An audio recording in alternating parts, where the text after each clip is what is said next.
تو آئیے آج ذرا گہرائی میں جا کر یہ سمجھنے کی کوشش کرتے ہیں کہ پاکستان کا حالیہ سیاسی عدم استحکام آخر ہے کیا، اور ایک تفصیلی تبصرے کی روشنی میں دیکھتے ہیں کہ اس بحران کی جڑیں کہاں تک پھیلی ہوئی ہیں۔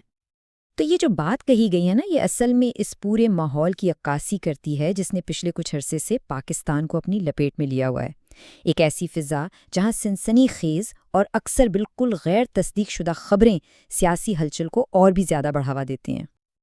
لیکن بات صرف ان افواہوں کی نہیں ہے، بات اس سے کہیں زیادہ گہری ہے۔ اصل میں یہ جو کچھ ہو رہا تھا نا، یہ تو صرف آپ کہہ لیں کہ ایک بہت گہرے مسئلے کی صرف اوپری علامات تھیں۔ یہ ملک کے سیاسی نظام کی کمزوریوں کو سب کے سامنے لا رہی تھیں۔ اچھا، تو یہ افواہیں تھیں کیا؟ مطلب کیا کچھ کہا جا رہا تھا؟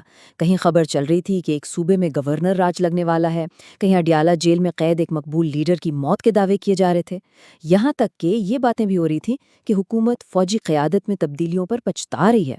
اور بھلے ہی بعد میں ان سب باتوں کی تردید ہو گئی، لیکن ایک بات تو صاف ہو گئی کہ حالات اتنے نازک ہیں کہ کوئی بھی چھوٹی سی بات، کوئی بھی چنگاری پورے ملک میں آگ لگا سکتی ہے۔ تو پھر سوال یہ ہے کہ ہم یہاں تک پہنچے کیسے؟ یہ جو بے چینی ہے، یہ جو افواہیں ہیں، یہ آخر کہاں سے رہی ہیں؟ تو اس تجزیے کے مطابق یہ سب کچھ اچانک نہیں ہوا، بلکہ یہ نتیجہ ہے ایک بہت بڑے سیاسی تجربے کے ناکام ہونے کا، اور اس تجربے کو نام دیا جاتا ہے پروجیکٹ عمران کا۔ تو یہ پروجیکٹ عمران تھا کیا؟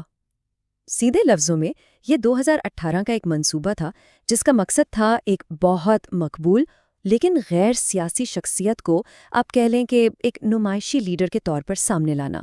خیال یہ تھا کہ وہ کنٹرول میں رہیں گے اور اصل طاقت پردے کے پیچھے ہی رہے گی۔ مگر ہوا کیا؟ ہوا اس کے بالکل الٹ۔ دیکھیں، منصوبہ کاغذ پر تو بڑا سیدھا سا لگتا تھا۔ ایک مقبول لیڈر کو سامنے لاؤ، اس کے سیاسی مخالفین کو کمزور کرو، اسے اقتدار میں بٹھاؤ، اور پھر ایک شیڈو گورنمنٹ کے ذریعے پیچھے سے حکومت کرتے رہو، یعنی کنٹرول بھی اپنا اور عوام کی نظر میں مقبولیت بھی قائم۔ لیکن یہیں پر سارا حساب کتاب غلط ہو گیا۔ سوچا کچھ تھا اور ہوا کچھ اور۔ توقع یہ تھی کہ ایک فرما بردار لیڈر ملے گا، لیکن سامنے ایک خود مختار لیڈر آ گیا جس نے اپنے فیصلے خود کرنے شروع کر دیے۔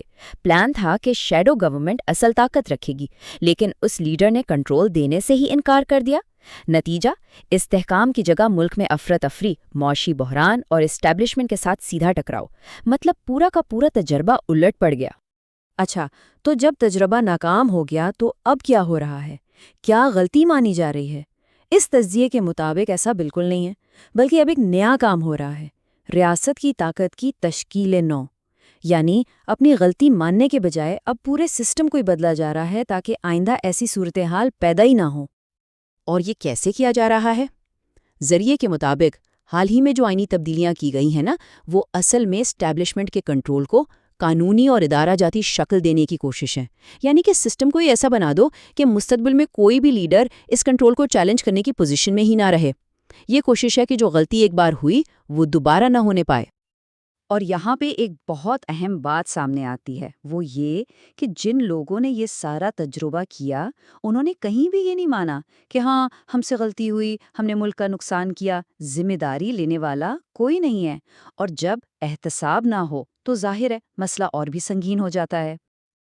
اچھا، تو ایک طرف تو یہ طاقت کی نئی بساط بچھائی جا رہی ہے، لیکن اس سب کے باوجود کچھ ایسے پرانے گہرے بحران ہیں جو ختم ہونے کا نام ہی نہیں لے رہے، اور یہ بحران بالکل ایک کینسر کی طرح ملک کی جڑوں کو کھوکھلا کر رہے ہیں۔ ان میں سے پہلا ہے دہشت گردی کا مسئلہ، جو پھر سے سر اٹھا رہا ہے۔ ہم دیکھ رہے ہیں کہ کول عدم تنظیموں، خاص طور پر ٹی ٹی پی کے حملے لگاتار بڑھ رہے ہیں۔ یہ ریاست کے لیے ایک بہت بڑا سیکیورٹی چیلنج بن گیا ہے، ایک ایسا زخم جو بار بار ہرا ہو جاتا ہے۔ پھر دوسرا بڑا مسئلہ ہے فرقہ واریت کا، اور یہاں تجزیہ یہ کہتا ہے کہ ریاست کا کردار اکثر ان گروہوں کو روکنے کے بجائے ان کے لیے سہولت کاری کا بن جاتا ہے، اور اس کا نتیجہ کیا نکلتا ہے؟ معاشرے میں تقسیم بڑھتی ہے اور انتہا پسندی کو مزید ہوا ملتی ہے۔